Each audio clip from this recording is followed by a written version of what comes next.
Excuse me, sir. Quick question for you, man. Is this your Lamborghini? And what do you do for a living out in Atlanta to be able to afford a Lamborghini? On the marketing agency. How long have you been a business owner for? Full-time entrepreneur, last 15 years. Marketing, last 8 years. And over these 15 years, what's been the most amount of money that you've ever made in a single year? Last couple years, a little bit over 10 million each year. That's incredible. Yeah. And I guess, do you come from money? Yeah, I wish. Dad been in jail since I was 2 for murder. Kicked out of high school, college, fired from 10 jobs. Born and raised ghettos in West Philly. Nah.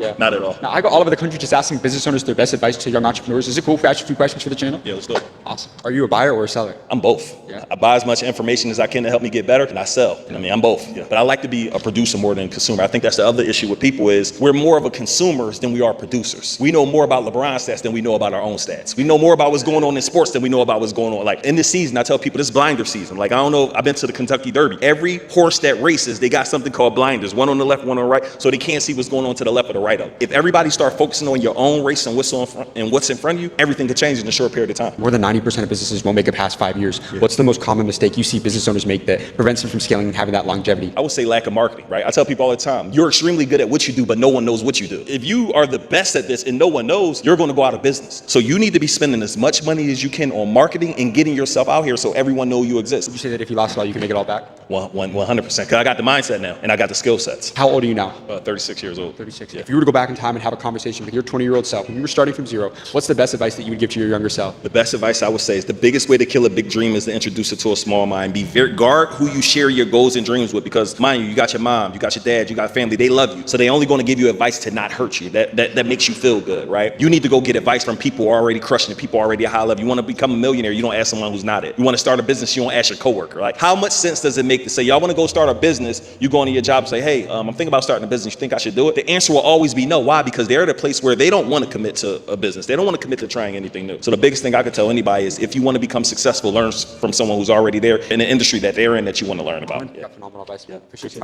Question for you. Have you ever been broke before? Have you ever what? Have you ever been broke before? Sure. Yeah? Yeah. And what do you do for a living out in Atlanta? Commercial real estate development. How long have you been in the business for? 25 years. Now, people think you have to have a lot of money to get started out in real estate. Would you agree with that? Or like what's that first move someone can make without a ton of money in real estate? Yeah, unfortunately, real estate's expensive. Yeah. You do need some money. What was the most amount of money that you've ever made in a single year? A couple $100 million. A couple $100 million. Yeah. How did you scale from 8 to 9 figures, right? A lot of entrepreneurs, they start a business, they have a great idea, they struggle to scale and grow. What was your secret to scaling? Look, if you go back and look at all the businesses that are really successful out there, a lot of it has to do with timing. Have you ever met a billionaire before? Oh, hell yeah. Unfortunately. What do you notice consistently among billionaires? And not even just billionaires. They're not as smart as you think. What do you mean by that? Everybody thinks because you have $1 billion that makes you smart. What I mean by that is a lot of people get lucky. It's not so much being a billionaire that matters. It's like, do you know the difference between values and beliefs? What's that? Beliefs are what you think is true. Values are what you think are important. Understanding your beliefs and then understanding your values. Like, what do you believe in? What do you think is important? Focus on the things that are important. What is the secret to being able to raise capital, right? In a competitive industry like real estate and entrepreneurship in general, in terms of raising capital, any advice to people out there? Maybe it's for a development, for a project. What I think will shock most people, not wealthy people or some of the people you just named, is right now there is more money out there in the world looking for a good business plan than the inverse. There are not as many good business plans as what you think. And the people who have capital, they can look at a business plan quickly and tell, just like, watching Shark Tank, right? They know what does and doesn't make sense. They understand margins, they understand cost structures, they understand when somebody doesn't know the details. So raising capital is you got to start with like a really good business plan that has a legitimate pathway to growth. You have to be able to show why this is going to be worth the effort. Why is this money going to come back with a return that makes sense for the person investing in? How old are you now? I'm about to turn 56. 56. Yeah. How old were you when you became a millionaire? 55 and a half. No, I'm kidding. I have no idea because I don't really track that stuff. It just isn't that important to me. But I'll tell you this much. I've been happy for 40 years, and that's a hell of a lot more important to me. Yeah. I love that. What is the secret to finding that happiness, right? That inner peace inside, right? Because like that's a really good question. I mean, that in itself is, there's another saying that says, like, if you do something you love, you never work a day in your life. Well, when I went through that transition, I realized I fell into that restaurant job, and I was very successful at it, and I was like, what did I learn from it? I learned how to manage resources, people, time, money, expectation, and I was really good at it. And then I was like, okay, so I understand how to manage resources. So what is it that I want to do where I can take that skill set and go do that? And what I decided was real estate development. And I enjoyed every minute of it. And I look back on it and it just feel good about it because it was something I really enjoyed and I was doing it with really smart, capable people. But like, you gotta figure out like what makes you happy. And some people it's golfing every day. Some people it's like sitting out on their porch on a piece of property where they don't have to see, hear, or know that anybody else exists for 10 miles away. I mean, it's different for everybody. Focus on that and the rest is good. Yeah, thank you so much for your time. James Dumlin, sir. So we walked up on a 9 9-figure commercial real estate developer out here in Atlanta. And that interview just goes to show there is endless amounts of capital and money circulating in the entire world. You just have to come up with the right ideas that people are willing to back and get behind, and you can create something amazing. Phenomenal interview, man. Let's go get this next one. All right, you guys, this is one of the craziest houses I've ever seen in my entire life. We're gonna go up to it and see what they were able to do to be able to afford this place out here in Atlanta. Let's go see what they have to say. Please wait while your call is connected.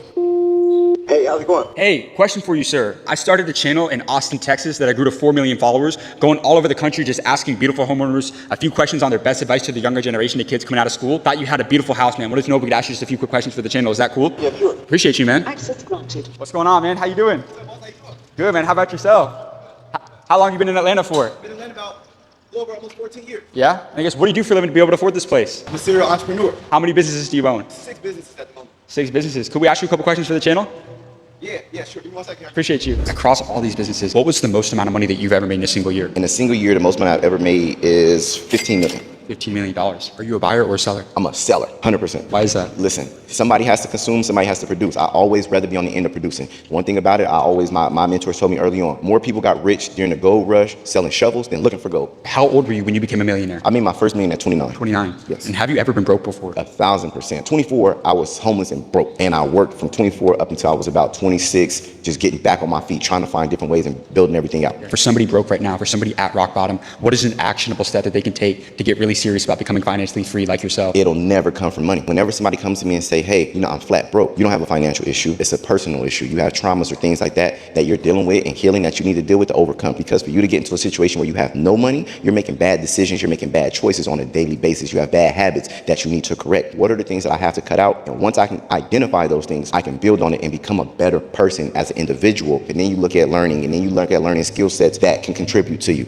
If you flat broke on rock bottom, I will pick up and learn how to sell, right? Once I get to a complacent point where I'm okay, because I don't want to be a toxic person, have negative traits on me, and then go try to sell and develop on top of it. You can't put sugar on shit. So you have to get rid of it and go, hey, now I'm okay. I can start to build properly on top of this foundation. What do you think is more important, mindset or skill set? The mindset, because the mindset will allow you to pick the proper skill set. Because with a bad mindset, you'll say, oh man, people are great at sales, I'm a sale. Yeah, but you're an introvert. You have the wrong mindset because you're just thinking that, okay, I'm just gonna go do whatever somebody else is doing. I'm gonna go do e-commerce. Oh, you know what? I'm gonna go be a online influencer, but you're not attractive. You don't like speaking. You don't like, you don't have a bright personality. You won't be consistent in posts. Your mindset will allow you to identify who you are, what's your strong points, what's your weaknesses. I know my weaknesses and I know my strong points. I strengthen my weaknesses on purpose, but I flourish in my strong points intentionally. And that's one thing that we have to do. So that's where mindset comes in. It's like your mindset will allow you to not make bad decisions thinking that, oh yeah, if I just go learn how to work on cars, I could be a millionaire. And it's like, yo, bro, you got one arm. Yeah. It's like a bad mindset. You just think about money, but it's like, yo, you're not physically equipped or capable to do this. And as an 8-figure entrepreneur, what's been the best financial advice that you've ever received throughout your career? Spend that shit. Spend it in ways that bring back impact. Money is a tool. Spend it to further your information, to further your network, to get in certain different environments that you're not privy to. What's the deepest life quote that you've ever heard? More money, more problems. Why is that? Because the things that come with financial success is things that you could never imagine. You see it on movies, you see it on TV,